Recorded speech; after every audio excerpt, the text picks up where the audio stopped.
What's up YouTube? So after my review of Pulsar 160 NS, I've got many questions like, is it worth considering the 200 NS over the 160 NS, spending the extra 15k of money? So I thought that I'll just ride this motorcycle and give you an idea about it. So first of all, I'm sorry about the speedometer.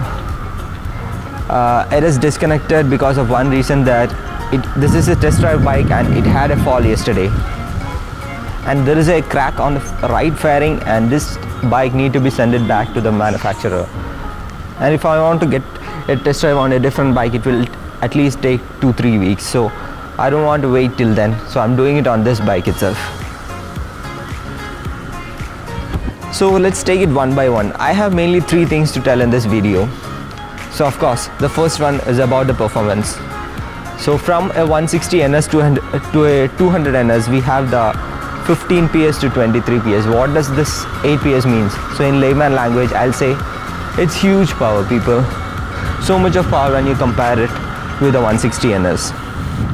And the 160 NS comes with a 2-spark, and this 200 NS comes with a triple spark. So what does it mean? That the engine can breathe easy over the higher RPMs. Your engine will be free from bronchitis and asthma when you try to push it so hard and choke the engine out. I know that I'm talking so much of specifications in this video, generally what I don't do, but to make this comparison clear, I need to talk about the specifications.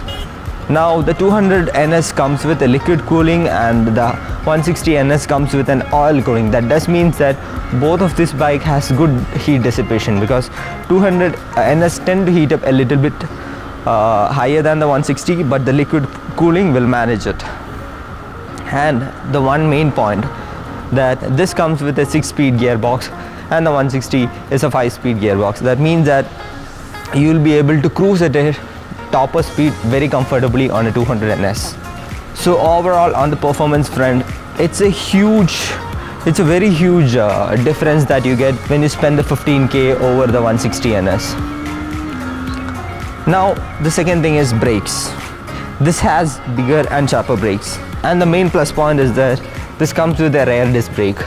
So no doubt on the braking section, the 200 NS is clearly a winner over the 160. And the third thing is tires. The 200 NS comes with a 130 section tires, and the 160 comes with a 110. So many people have asked this question, that whether one can change the 110 to 130 on a 160 NS. It depends on a lot of factors. I really don't know whether the swing arm could take up the 130 section tires when you put it on the 160 NS, and it increases the weight of the bike, and it decreases the mileage. So many factors are there. It basically degrades the performance in some other way. So what I see the plus point in the 200 NS is that the 130 over the 110 provides better grip. You can corner much more confidently, and you have straight line grip also, because the contact area is good. And the next thing will be the overall weight of these two bikes. It's just 10 kg of weight. I'll tell that 10 kg is nothing. So once it starts rolling, you don't find the difference of the 10 kg on a longer run, or even if you are filtering in the city. Both the bikes comes with the same seat height, so no comparison over there also. And now the point is that the Pulsar 160 NS comes with a price tag of 97 or 98,000 on road Bangalore, and the Pulsar 200 NS comes with 1.13 lakhs on road Bangalore. So what should be your pick?